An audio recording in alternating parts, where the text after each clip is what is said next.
कसं नियोजन असणार आहे, कशी एकंदरीत या मोर्चेचं नियोजन आपण करतात, कोण कोण या मोर्चेचं?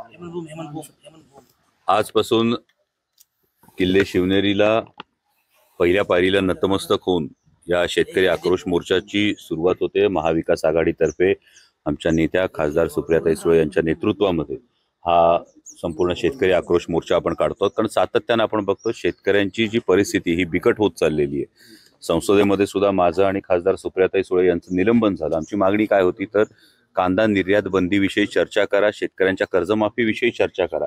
जर सरकारला ही चर्चा मागणं गदारोळ वाटत असेल आणि निलंबन होत असेल तर हा शेतकऱ्यांचा आवाज सरकारपर्यंत पोहोचवण्यासाठी आणि त्याचबरोबर महाराष्ट्र सरकारनं सुद्धा केंद्र सरकारकडे ही आग्रही मागणी करण्यासाठी हा आपण मोर्चा करतो।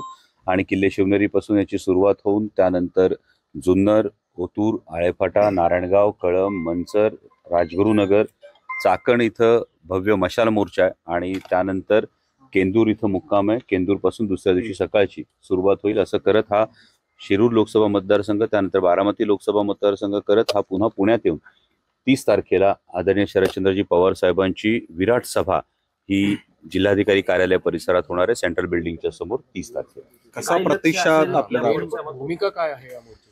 एकूण 6 प्रमुख मागण्या आहेत या मोर्चाच्या। यामध्ये कांद्यावरची निर्यात बंदी ही तात्काळ उठवावी, कारण गेले 2-3 आठवड्यांपूर्वीच आपण चित्र पाहिलं। जेव्हा कांदा निर्यात बंदी लादली गेली तेव्हा कांद्याचे भाव हे प्रचंड प्रमाणात कोसळले। शेतकऱ्यांच्या हातातोंडाशी आलेला घास हिरावला गेला।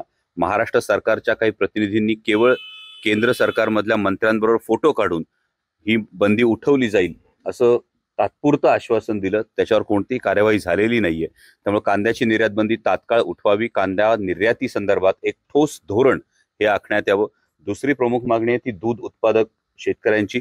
यामध्ये दुधाचे दर सातत्यानं 10 ते 12 रुपयांनी पडलेले आपण पाहतो। महाराष्ट्र सरकारनं कर्नाटक सरकारच्या पद्धतीनं 5 रुपये अनुदान देण्याचं जाहीर केलं, पण हे देताना सुद्धा सरकारनं हात आखडता घेतलेला आहे। यामध्ये केवळ शासकीय दूध संस्थांना दूध देणाऱ्या शेतकऱ्यांसाठी 5 रुपये हे प्रति लिटर अनुदान सांगितलेलं आहे, पण जर फक्त पुणे जिल्ह्याचा विचार केला तर 26 लाख लिटर हे दूध रोजचं संकलन आहे आणि यामध्ये शासकीय दूध संस्थांना केवळ 5 लाख लिटर दूध जातं। मग उरलेलं 21 लाख लिटर जे दूध आहे दिवसाचं, या संदर्भामध्ये सुद्धा हे अनुदान देण्यात यावं। हे दुर्दैव आहे की 80 पैशाला 1 रुपयाला बनणारं सॉफ्ट ड्रिंकची बाटली ही 20-25 रुपयाला विकली जाते, पण तेच सर्वसामान्य शेतकऱ्याला जे कष्ट करावे लागतात, म्हणजे अगदी धार काढणाऱ्या माणसापासून, गुरांच्या चाऱ्यापासून, जनावरं सांभाळण्यापासून त्याच्या दुधाला मात्र भाव मिळत नाही। हे दुर्दैव आणि याकडे सरकार डोळेझाक करतंय, हे आणखी दुर्दैवी आहे।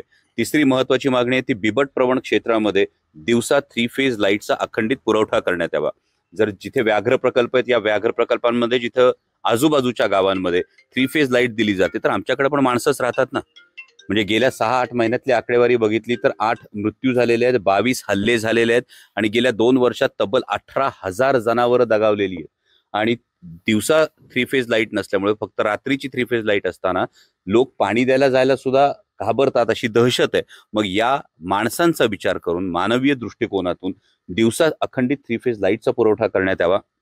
आणि ही मागणी जवळपास गेले वर्षभरापेक्षा जास्त वेळ झाला ही मागणी सातत्यानं होते। वाईल्ड लाईफ इन्स्टिट्यूटच्या आकडेवारीनुसार 400 ते 500 बिबटे जुन्नर फॉरेस्ट एरियाच्या भागात आहेत असा एक अंदाज आहे। आणि एवढा मोठ्या प्रमाणावर उपद्रव असताना सुद्धा दिवसा 3 फेज लाईट दिली जाते, त्यामुळे 3 फेज लाईट दिली जावी ही महत्वाची मागणी आहे। पीक विमा कंपन्यांचं जर आपण बघितलं तर पीक विम्यामध्ये केवळ विमा कंपन्यांचं उखळ पांढरं होतंय। शेतकऱ्यांना विमाची भरपाई मिळत असताना अनेक अडचणींना सामोरं जावं लागतंय, त्यामुळे यासाठी सुलभ धोरण हे देण्यात यावं। आता सतत अवकाळी असेल, मध्ये गारपीट असेल, दुष्काळ असेल, यांनी सतत जे नुकसान होतंय यामुळे शेतकऱ्यांना सरसकट कर्जमाफी देण्यात यावी। जर मोजक्या उद्योगपतींचं 25 लाख कोटी रुपयांचं कर्ज माफ होतं तर सर्वसामान्य शेतकऱ्याचं काही हजारांचं कर्ज हे का माफ होत नाही, हा सर्वसामान्य जनतेच्या मनात प्रश्न आहे। आणि शेवटची महत्वाची मागणी ती आहे की शेतकऱ्यांच्या मुलांना शैक्षणिक कर्जासाठी अनेक जाचक येतात, अनेक नॅशनलाइज बँका या शेतकऱ्यांच्या पोरांना शैक्षणिक कर्ज द्यायला काकू करतात। यामुळे शेतकऱ्यांच्या मुलांना शैक्षणिक कर्ज मिळण्याच्या दृष्टीने सुद्धा सुलभ धोरण आखण्यात यावं आणि त्यांना ते शैक्षणिक कर्ज उपलब्ध करून देण्यात यावं। या 6 प्रमुख मागण्या आहेत।